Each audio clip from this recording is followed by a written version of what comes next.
alunos, tudo bom? Vamos começar mais um capítulo, hoje o capítulo 24. Vamos falar de um tema bem legal, que são cadeias e teias alimentares. Tá? Aquecendo. Os seres vivos necessitam de alimento para viver, e as relações alimentares entre eles são diferentes. Você sabe como os seres vivos obtêm seus alimentos? Na figura ao lado, quais os seres vivos que se alimentam preferencialmente de vegetais? Então aqui nós temos uma cadeia, uma teia alimentar, né? Em que o fitoplâncton ele é consumido pelo zooplâncton, que é consumido por peixes pequenos. Os peixes pequenos são consumidos por peixes maiores e esses peixes grandes que se alimentam de todo o resto. Tá? Os peixes pequenos também são alimentos de uma ave pernalta que vive na beira de lagos e rios, né? Nos mares também, nos oceanos, temos as aves que se alimentam de peixes. Partindo desse lado aqui agora, então nós temos a vegetação. Né? A vegetação, quem que come essa vegetação é o grilo. E o grilo, ele é alimento de quem? Do pato e do pássaro. E também do sapo. E o sapo, ele é alimento da cobra. E a cobra é alimento da águia, do gavião. Tá? Pensando nisso, a figura ao lado ilustra essas relações alimentares. Quais organismos dessa figura produzem o próprio alimento? Vimos que cada espécie forma uma população diferente, e diversas populações em interação constituem uma comunidade. Então, diante disso, cite o nome de 3 populações observadas na figura ao lado. Tá? Então, eu vou falar para vocês aqui, ó, o que faltou. Né? Então, aqui nós temos plantas aquáticas. Né? Elas são consumidas por caramujos herbívoros.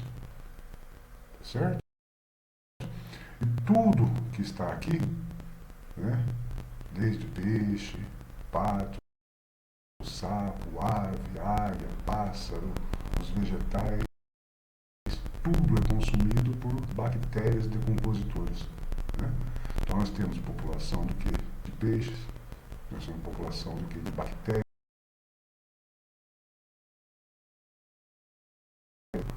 nós temos uma população do que? De produtores, né? Que são os vegetais, que são as plantas. Os componentes de uma comunidade mantêm uma relação muito estreita entre si, no sentido de obtenção de alimento. Então, há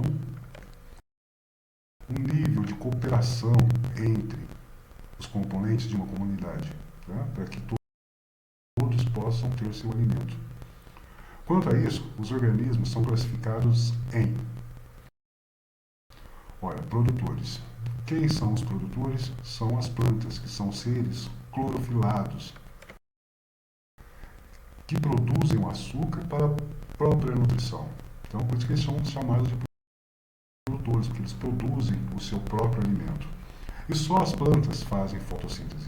Isto é, fabricam o alimento a partir da luz solar, do gás carbônico da atmosfera e da água e sais minerais do solo. E elimina o nosso precioso oxigênio.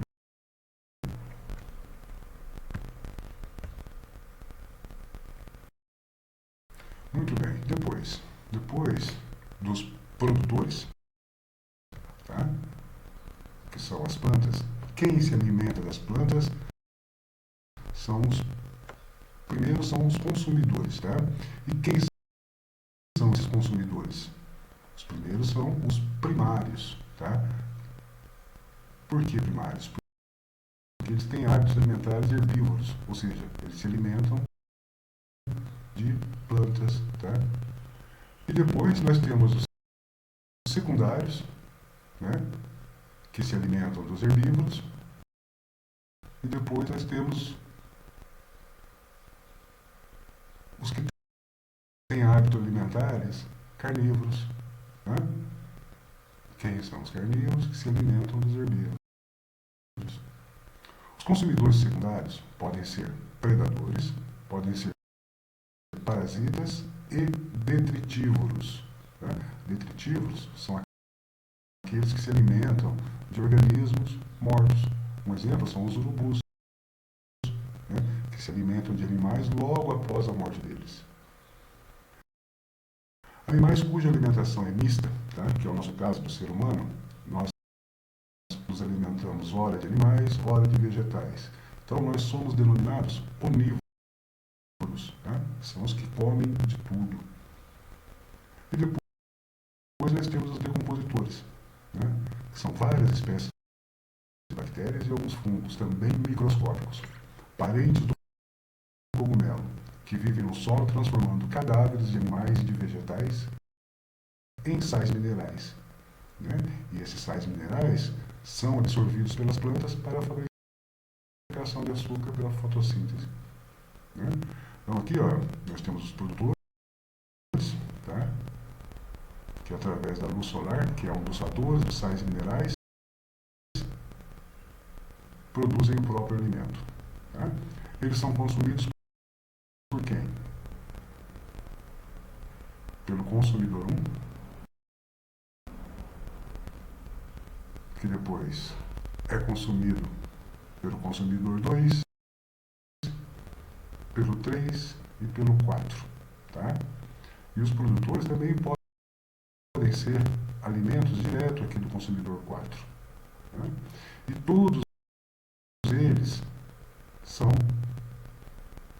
alimentos, digamos assim, dos decompositores. Tá? Então tudo que é ser vivo vai ser decomposto por bactérias e fungos. Né? Então, porque os consumidores primários são herbívoros e os secundários, terciários e quaternários são carnívoros. A cadeia alimentar é uma série de organismos entre os quais há uma transferência de alimento, desde os produtores até os decompositores. Cada espécie de organismo ocupa um nível alimentar. Tá? Então observe aqui, primeira coisa, o vegetal, tá? Que ele é um produtor, ele produz o seu próprio alimento. Ele é consumido por um inseto, que é um consumidor primário. Esse inseto é consumido pelo sapo, que é um consumidor secundário. O sapo, consumido pela cobra, que é um consumidor terciário, e a cobra é alimento da águia do gavião, que é um consumidor quaternário. E todos, tá? Todos são consumidos, né? É alimento dos decompositores, né? Que são as bactérias e fungos. Em quaisquer cadeias alimentares, é muito importante a manutenção do equilíbrio em todos os níveis. Na cadeia citada, nessa cadeia alimentar aqui, caso diminuísse o número de gaviões, provavelmente aumentaria a quantidade de cobras. Né? Se não tem mais o gavião aqui, o que acontece com a população de cobra? Ela aumenta, porque ela não vai ter mais um predador natural. Mais consumidores terciários provocariam uma redução acentuada do número de sapos. Né? Se aumentar o número de cobras, o que acontece com o número de sapos? Vai diminuir, porque vai ter mais cobras procurando sapos. Né? Se diminuir o número de sapos, o que acontece com os insetos? Né? Ele vai aumentar. Né? Então, enquanto um sobe, esse aumenta, esse diminui, esse aumenta. Tá? Então, o ambiente fica em desequilíbrio.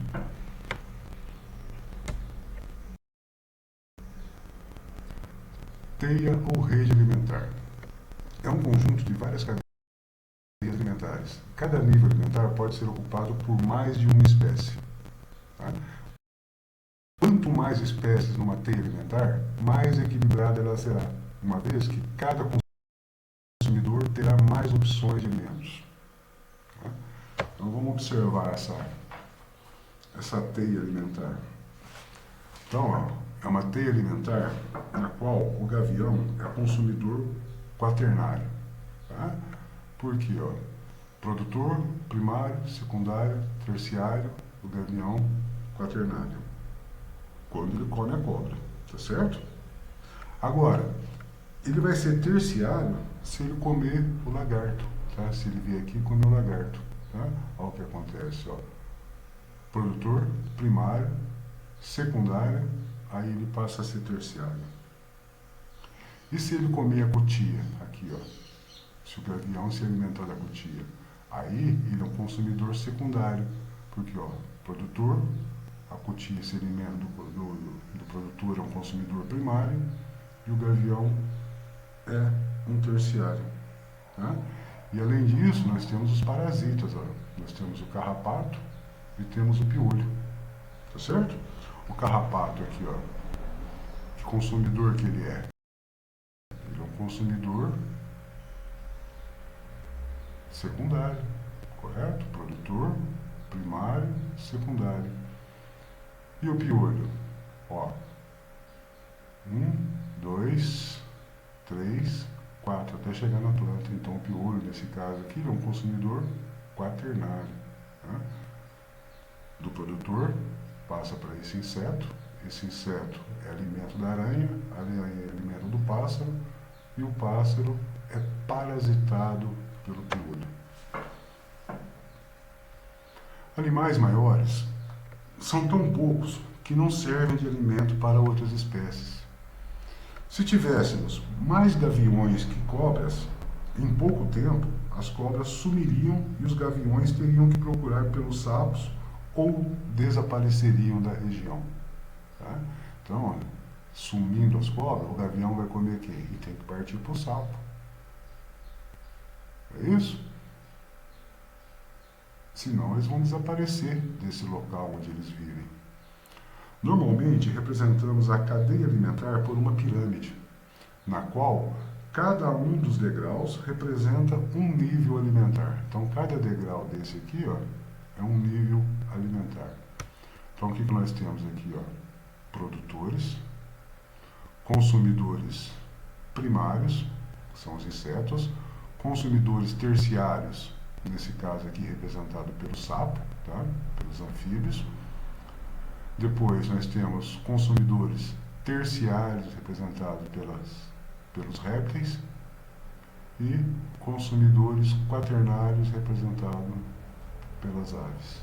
Tá? Então os produtores ocupam a base, seguido pelos herbívoros, depois pelos consumidores secundários e assim sucessivamente até chegar aos consumidores quaternários. Cabe lembrar que, geralmente, como os degraus da base são maiores, tá vendo? Os degraus da base sempre são maiores. Maior que o degrau dos insetos, o dos insetos é maior que o do sapo é maior que a cobra e o da cobra é maior que o gavião. Né? Neles, os organismos são pequenos e mais numerosos. Tá? Então, quanto mais próximo da base, menor são os organismos e mais numerosos eles são. Tá certo? Os predadores, em relação às suas presas, são maiores. Tá? Eles vivem mais e se reproduzem menos. Desastres ambientais. A destruição de um ambiente obriga algumas espécies a procurar outras áreas, levando para seus novos habitats doenças que antes não existiam. Tá? Exemplo de como o desmatamento empurrou um parasita para uma região urbana foi o que aconteceu numa pequena mata no interior de São Paulo, derrubada para a instalação de uma indústria. Sem o habitat natural, muitos animais desapareceram da área, inclusive aqueles cujo sangue alimentava uma espécie de morcego hematófago, que se alimenta de sangue. Na falta das suas presas, os morcegos não tardaram a procurar alimento no povoado mais próximo. Passando a raiva, né, que também é conhecida como hidrofobia, para os habitantes locais, pois transmitiam o vírus pela sua saliva ao chupar o sangue de pessoas, cães e outros animais. Recentemente, casos de febre amarela em Goiás podem estar relacionados com a destruição da represa da usina hidrelétrica de Serra da Mesa, localizada em Niquelândia, né, no Rio Maranhão. A inundação daquela região para formar o reservatório da usina provocou a migração de macacos pregos e guaribas, que são hospedeiros naturais do vírus causador da febre amarela, para outros pontos do estado de Goiás, ampliando a área de atuação dos dois mosquitos transmissores da doença. Então, os macacos tiveram seu habitat destruído, né? Então, o que aconteceu? Eles mudaram de lugar, foram para outro lugar. Eles indo para outro lugar, os mosquitos também foram. É isso? Então, ampliando a área de atuação dos dois mosquitos transmissores da doença. Esses insetos adquirem o vírus ao sugar o sangue dos macacos e depois o transmitem para nós, seres humanos. Queimadas, compostos químicos venenosos liberados para o ambiente, acidentes ecológicos em locais poucos conhecidos, mas a nossa imprudência tem colocado o homem em contato com habitats de animais que hospedam parasitas geralmente invisíveis, para os quais certamente nossas defesas naturais não estavam preparadas. Um exemplo disso é a agressividade do vírus Ebola, né, que era inofensivo quando venceu o hospedeiro natural, porém mortal quando teve acesso ao nosso organismo. Muito bem, turminha. Vamos fazer algumas atividades, coisa rápida, simples, tá? Só para a gente guardar realmente o que foi dito nesse capítulo, tá certo? Então, vamos lá, ó. Número 1. Monte uma cadeia alimentar completando os quadros, tá? Isso aqui eu vou deixar para vocês fazerem, tá? Então, o produtor, quem que é o produtor? É um tipo de vegetal, tá? Pode ser uma grama, pode ser um arbusto. Quem que come esse vegetal? Quem que é o consumidor primário? Quem que é o herbívoro que come essa planta? Depois, quem que come esse herbívoro? Quem que é o consumidor secundário? O secundário ele é consumido por quem? Qual que é o animal que se alimenta do secundário? E por último, o quaternário, quem que se alimenta do terciário? Tá? Então, por meio de setas, monte as relações alimentares. As setas partem do alimento para aquele que come. Tá bom? Então, ó, deixa eu só pegar aqui.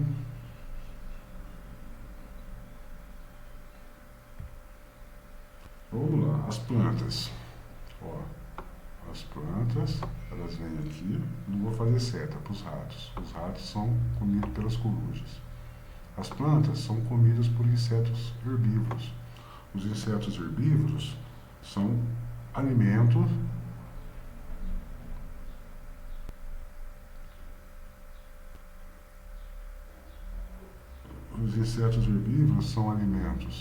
tanto aqui da aranha, tá? Aqui ficou longe, ó. Vamos fazer aqui, ó.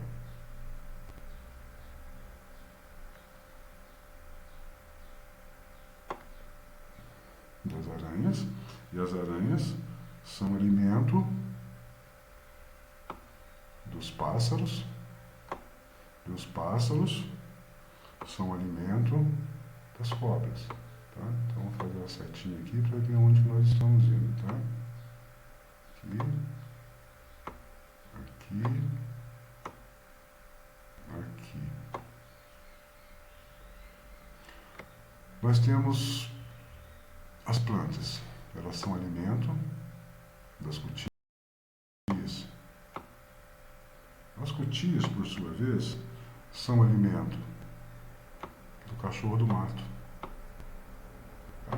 Mas o cachorro do mato, ele também come ratos. Então, ratos também é alimento do cachorro do mato.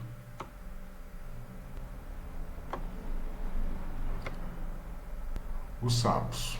Os sapos, eles se alimentam de insetos carnívoros. Os insetos carnívoros são alimento dos sapos. Os sapos, por sua vez, são alimento das cobras.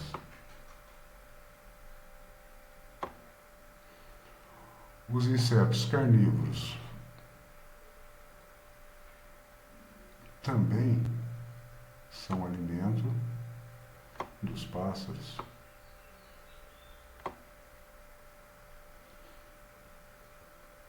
Isso, tá? Então, ó, destaque 2 cadeias alimentares com 4 consumidores. Então, vocês podem partir daqui. Daqui vocês podem fazer 2, tá? Só seguir as setas e colocar. Uma pode ser essa, nessa direção, pode ser nessa direção, né? Ou você pode vir nessa direção e fazer uma outra cadeia aqui, tá? Aí é você que escolhe, tá joia? 3. Na cadeia alimentar abaixo, qual o papel do organismo X? Então nós temos aqui um organismo aqui no meio. Tá? Eu quero saber qual que é o papel. Ele é o consumidor primário, secundário, terciário, quaternário. Tá? Então nós temos o capim, que é alimento do grilo. O grilo é alimento do lagarto e o lagarto do gavião. E o gavião é alimento desse organismo X. O lagarto também é alimento do X, assim como o grilo e assim também como o capim. Então esse elemento X aqui, ó, ele só pode ser decompositor. Ele se alimenta de todo o resto que está em volta.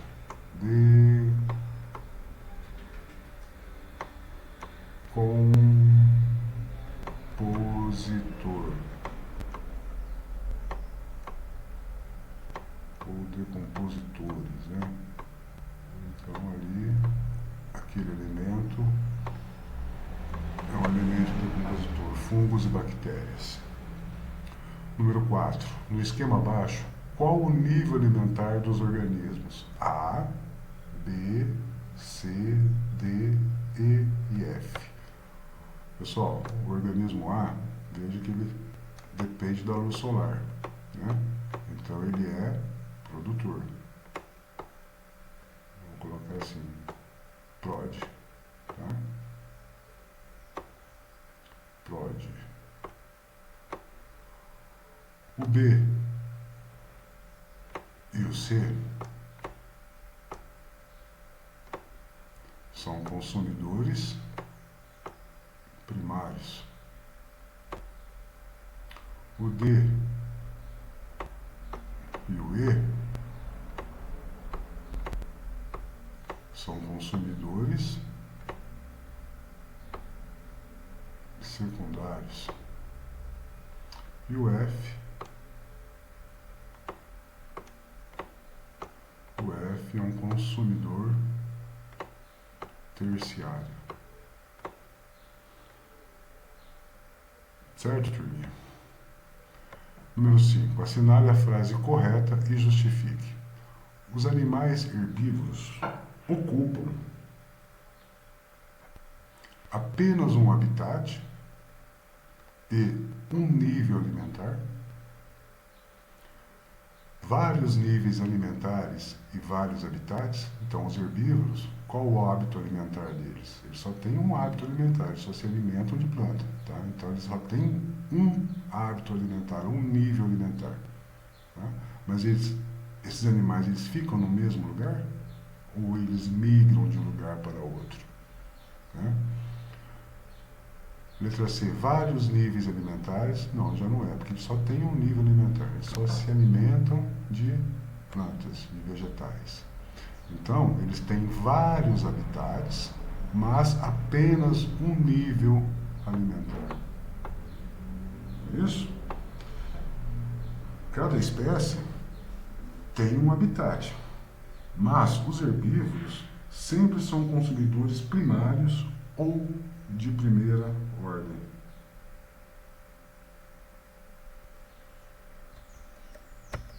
Número 6. Por que os predadores podem ser considerados úteis no ecossistema? Porque evitam o crescimento excessivo da população de presas. 7. Na seguinte cadeia alimentar. Então nós temos as algas, que são alimento dos crustáceos, que são alimento das lulas, que são alimento dos peixes. Se diminuíssemos a população de peixes, explique o que aconteceria com a população de algas.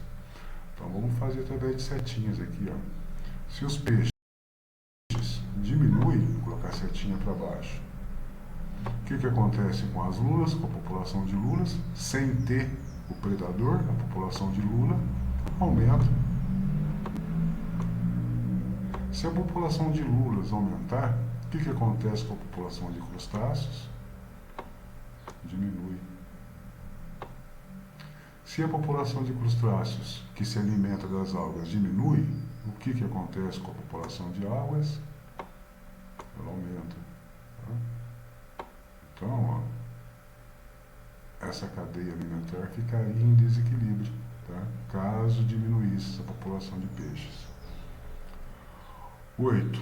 Por que os organismos da base de uma pirâmide alimentar são pequenos e numerosos? Eles podem ser grandes e poucos numerosos? Não podem, tá? Porque fungos, bactérias e fungos transformam cadáveres de animais e restos vegetais em substâncias muito pequenas que são absorvidos pelos produtores no processo da fotossíntese. Bom, turma, então por hoje é só. Até a próxima semana.